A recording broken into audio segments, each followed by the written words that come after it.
CM Siddaramaiah ತಮ್ಮ ಸಚಿವ ಸಂಪುಟ ಸದಸ್ಯರಿಗೆ ಆಯೋಜಿಸಿದ್ದ ಔತಣಕೂಟದಲ್ಲಿ ಮಹತ್ವದ ರಾಜಕೀಯ ಚರ್ಚೆಗಳು ನಡೆದಿವೆ. ಈ ವೇಳೆ ಸಿಎಂ ಸಿದ್ದರಾಮಯ್ಯನವರು ಸಚಿವರುಗಳಿಗೆ ಕೆಲ ಸಲಹೆ ಸೂಚನೆಗಳನ್ನು ಸಹ ನೀಡಿದ್ದಾರೆ. ಇನ್ನು ಡಿಸಿಎಂ ಡಿಕೆ ಶಿವಕುಮಾರ್ ಅವರು ಊಟ ಮುಗಿಸಿಕೊಂಡು ಹೋಗ್ತಿದ್ದಂತೆಯೇ ಕೆಲ ಸಚಿವರು ಸಿಎಂ ಮುಂದೆ ನಾಯಕತ್ವ ಬದಲಾವಣೆ ಬಗ್ಗೆ ಪ್ರಸ್ತಾಪಿಸಿದ್ದಾರೆ. ಸಚಿವರ ಈ ಮಾತಿಗೆ ಪ್ರತಿಕ್ರಿಯಿಸಿದ ಸಿದ್ದರಾಮಯ್ಯ, ನಾಯಕತ್ವದ ಬಗ್ಗೆ ಯಾವುದೇ ಗೊಂದಲ ಬೇಡ ಎಂದು ಒಂದೇ ಮಾತಿನಲ್ಲಿ ಸಿಎಂ ಸ್ಥಾನದ ಬಗ್ಗೆ ವಿಶ್ವಾಸ ವ್ಯಕ್ತಪಡಿಸಿದ್ದಾರೆ.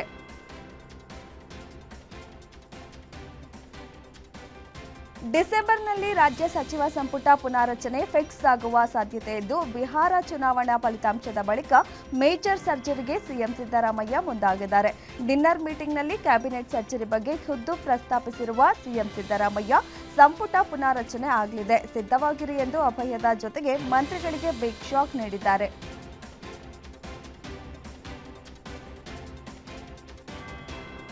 ರಾಜ್ಯದಲ್ಲಿ ಆರ್ಎಸ್ಎಸ್ಗೆ ಕಾದಿದ್ದ ಬಿಗ್ ಶಾಕ್ ಎಂಬ ಅನುಮಾನವೂ ಮೂಡಿದೆ. ಡಿನ್ನರ್ ಮೀಟಿಂಗ್ನಲ್ಲೂ ಸಂಘರ್ಷದ ಸದ್ದು ಕೇಳಿಬಂದಿದೆ. ಆರ್ಎಸ್ಎಸ್ ಕಾರ್ಯಚಟುವಟಿಕೆಗಳ ನಿಷೇಧ ಕುರಿತು ಗಂಭೀರ ಚರ್ಚೆ ನಡೆಸಲಾಗಿದ್ದು, ಮುಂದಿನ ಕ್ಯಾಬಿನೆಟ್ನಲ್ಲಿ ಆರ್ಎಸ್ಎಸ್ಗೆ ನಿಷೇಧ ಹೇರುವ ಕುರಿತು ಒಗ್ಗಟ್ಟಾಗಿ ಹೇಳಿಕೆ ನೀಡುವಂತೆ ಸಭೆಯಲ್ಲಿ ಸಚಿವರಿಗೆ ಸಿಎಂ ಸಿದ್ದರಾಮಯ್ಯ ಸೂಚನೆ ನೀಡಿದ್ದಾರೆ.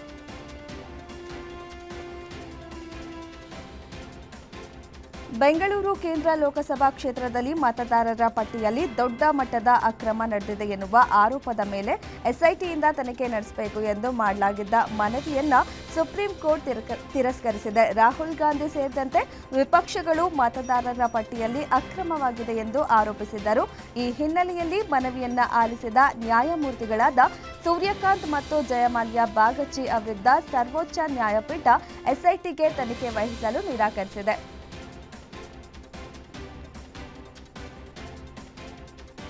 ಬೆಂಗಳೂರು ವ್ಯಾಪ್ತಿಯಲ್ಲಿ ಜಾತಿ ಗಣತಿದಾರರಿಗೆ ಸಂಕಷ್ಟ ಎದುರಾಗಿದೆ. ಜಾತಿ ಗಣತಿ ಸಿಬ್ಬಂದಿಗೆ ನಾಗರಿಕರಿಂದ ಅಪಮಾನ ಎದುರಾಗಿದ್ದು, ಸಿಬ್ಬಂದಿ ಸಂಕಷ್ಟ ನೋಡಿ ಮಹಿಳಾ ಆಯೋಗ ಕಳವಳ ವ್ಯಕ್ತಪಡಿಸಿದೆ.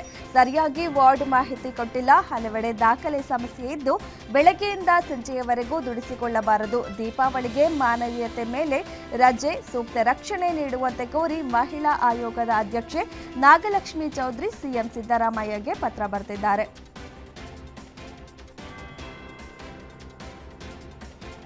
ಸರ್ಕಾರಿ ಶಾಲೆ ಹಾಗೂ ಸರ್ಕಾರಿ ಸ್ಥಳಗಳಲ್ಲಿ ಆರ್ಎಸ್ಎಸ್ ಕಾರ್ಯಕ್ರಮ ನಿಷೇಧಕ್ಕೆ ಪ್ರಿಯಾಂಕ್ ಸಿಎಂಗೆ ಪತ್ರ ಹಿನ್ನೆಲೆ ಕಲಬುರಗಿಯಲ್ಲಿ ಬಿಜೆಪಿ ನಾಯಕರು ಆರ್ಎಸ್ಎಸ್ ಪೋಸ್ಟರ್ ಅಂಟಿಸಿದ್ದಾರೆ. ಕಲಬುರಗಿಯ ಎಸ್ವಿಪಿ ವೃತ್ತ ಸೇರಿ ಹಲವೆಡೆ ಆರ್ಎಸ್ಎಸ್ ಸ್ಟಿಕ್ಕರ್ ಅಂಟಿಸಿದ್ದು, ಯಾರು ಭಾರತವನ್ನ ಪ್ರೀತಿಸುತ್ತಾರೋ ಅವರು ಆರ್ಎಸ್ಎಸ್ನನ್ನು ಪ್ರೀತಿಸುತ್ತಾರೆ ಎಂಬ ಬ್ಯಾನರ್ ಮೂಲಕ ಸಚಿವ ಪ್ರಿಯಾಂಕ್ ಖರ್ಗೆಗೆ ಬಿಜೆಪಿ ನಾಯಕರು ಕೌಂಟರ್ ಕೊಟ್ಟಿದ್ದಾರೆ.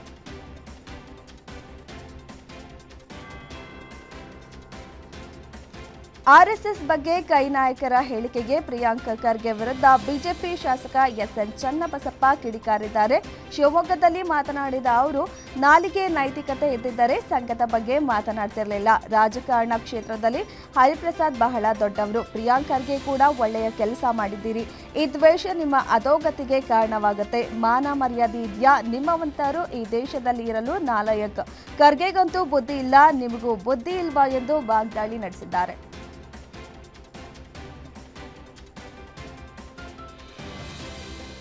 ರಾಜ್ಯದಲ್ಲಿ ಆರ್ಎಸ್ಎಸ್ ನಿಷೇಧ ವಿಚಾರಕ್ಕೆ ಮಾಜಿ ಡಿಸಿಎಂ ಕೆಎಸ್ ಈಶ್ವರಪ್ಪ ಪ್ರತಿಕ್ರಿಯಿಸಿದ್ದಾರೆ. ಶಿವಮೊಗ್ಗದಲ್ಲಿ ಮಾತನಾಡಿದ ಅವರು, ಖರ್ಗೆ ಹರಿಪ್ರಸಾದ್ ಹುಚ್ಚು ಹೇಳಿಕೆ ನೀಡುತ್ತಿದ್ದಾರೆ.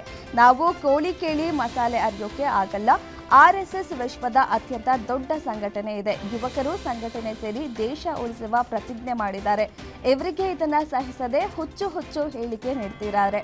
ಸರ್ಕಾರಿ ಶಾಲೆ ಮೈದಾನಗಳಲ್ಲಿ ನಿಷೇಧಕ್ಕೆ ಪತ್ರ ಬರೆದಿದ್ದಾರೆ.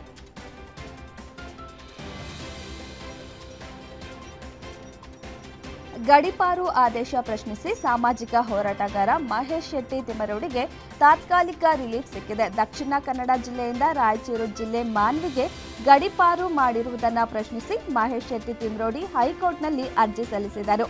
ಅರ್ಜಿ ವಿಚಾರಣೆ ನಡೆಸಿದ ಹೈಕೋರ್ಟ್, ಮಹೇಶ್ ಶೆಟ್ಟಿ ತಿಮರೋಡಿ ವಿರುದ್ಧ ಬಲವಂತದ ಕ್ರಮ ಬೇಡ, ಸದ್ಯಕ್ಕೆ ಗಡೀಪಾರು ಜಾರಿಗೊಳಿಸದಂತೆ ಮಹತ್ವದ ಸೂಚನೆ ನೀಡಿದೆ.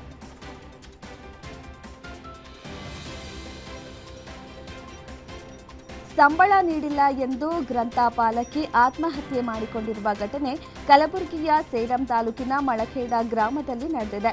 ಭಾಗ್ಯವಂತಿ ನೇಣಿಗೆ ಶರಣಾದ ದುರ್ದೈವಿ ಎಂದು ತಿಳಿದು ಬಂದಿದೆ.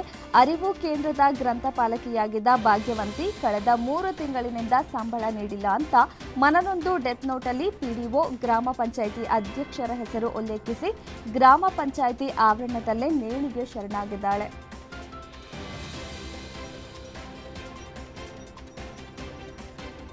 ದೀಪಾವಳಿ ಆಚರಣೆ ಹಿನ್ನೆಲೆ ಪಟಾಕಿ ಮಾರಾಟಗಾರರಿಗೆ ಪೊಲೀಸರಿಂದ ಮಾರ್ಗಸೂಚಿಯನ್ನು ಬಿಡುಗಡೆ ಮಾಡಲಾಗಿದೆ.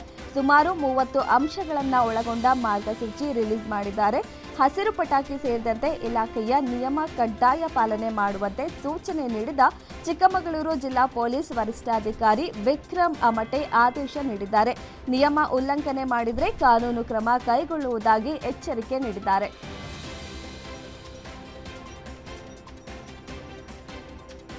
ನೆಲಮಂಗಲದ ಸರ್ಕಾರಿ ಪ್ರಥಮ ದರ್ಜೆ ಕಾಲೇಜಿನಲ್ಲಿ ಇಂದು ಅಂತರ ಕಾಲೇಜು ಮಹಿಳಾ ಕಬಡ್ಡಿ ಪಂದ್ಯಾವಳಿ ಆಯೋಜನೆ ಮಾಡಲಾಗಿದೆ. ಇಂದಿನ ಪಂದ್ಯಕ್ಕೆ ಕಾಲೇಜಿನ ದೈಹಿಕ ಶಿಕ್ಷಣ ನಿರ್ದೇಶಕರಾದ ಡಾಕ್ಟರ್ ನಾಗೇಂದ್ರ ಕುಮಾರ್ ಬಿಟಿ ಚಾಲನೆ ನೀಡಿದರು. ಬೆಂಗಳೂರು ವಿಶ್ವವಿದ್ಯಾಲಯ ವ್ಯಾಪ್ತಿಯ 21 ಕಾಲೇಜುಗಳು ಪಂದ್ಯಾವಳಿಯಲ್ಲಿ ಭಾಗವಹಿಸಲಿವೆ. ಕಾಲೇಜು ಅಭಿವೃದ್ಧಿ ಸಮಿತಿಯ ಸದಸ್ಯರಾದ ನೆಗಳೂರು ಚಿಕ್ಕಹನುಮೇಗೌಡ, ವಿಜಯ್ ಹೊಸಪಾಳ್ಯ ಹಾಗೂ ಪ್ರಾಂಶುಪಾಲರಾದ ಡಾಕ್ಟರ್ ಸುಜಾತ ಸಿಎನ್ ಅವರು ಆಟಗಾರ್ತಿಯರಿಗೆ ಶುಭ ಹಾರೈಸಿದರು.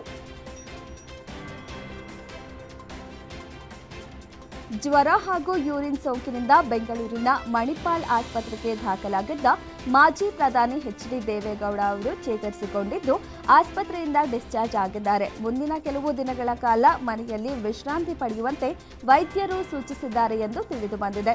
ಇನ್ನು ಆಸ್ಪತ್ರೆಯಿಂದ ಡಿಸ್ಚಾರ್ಜ್ ಆಗಿ ಮನೆಗೆ ಬಂದು ಪುಸ್ತಕ ಓದಿದ್ದಾರೆ. ಸದ್ಯ ಫೋಟೋ ವೈರಲ್ ಆಗಿದೆ.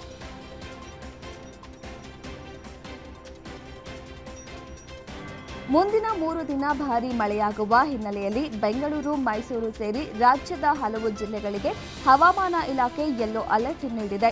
ಇಂದು ದಕ್ಷಿಣ ಹಾಗೂ ಉತ್ತರ ಒಳನಾಡಿನ 25ಕ್ಕೂ ಹೆಚ್ಚು ಜಿಲ್ಲೆಗಳಿಗೆ ಯೆಲ್ಲೋ ಅಲರ್ಟ್ ನೀಡಿದ್ದು ಮಳೆರಾಯ ಅಬ್ಬರಿಸುವ ನಿರೀಕ್ಷೆ ಇದೆ. ಬೆಂಗಳೂರು ಮತ್ತು ಸುತ್ತಮುತ್ತಲಿನ ಪ್ರದೇಶಗಳಲ್ಲಿ ಮುಂದಿನ 48 ಗಂಟೆಗಳವರೆಗೆ ಭಾಗಶಃ ಮೋಡ ಕವಿದ ವಾತಾವರಣ ಇರಲಿದ್ದು ಮಳೆ, ಗುಡುಗು ಸಹಿತ ಭಾರೀ ಮಳೆಯಾಗುವ ಸಾಧ್ಯತೆ ಇದೆ.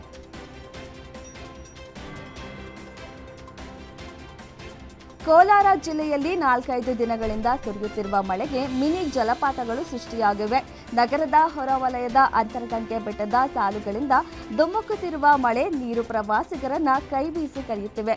ಬಯಲು ಸೀಮೆಯಲ್ಲಿ ಉಂಟಾಗುವ ನೀರಿನ ಸೆಳೆತಕ್ಕೆ ಮನಸೋತು ಪ್ರವಾಸಿಗರು ನೀರಿನ ಜರಿಗಳನ್ನು ನೋಡಲು ಮುಗಿಬೀಳ್ತಿದ್ದಾರೆ.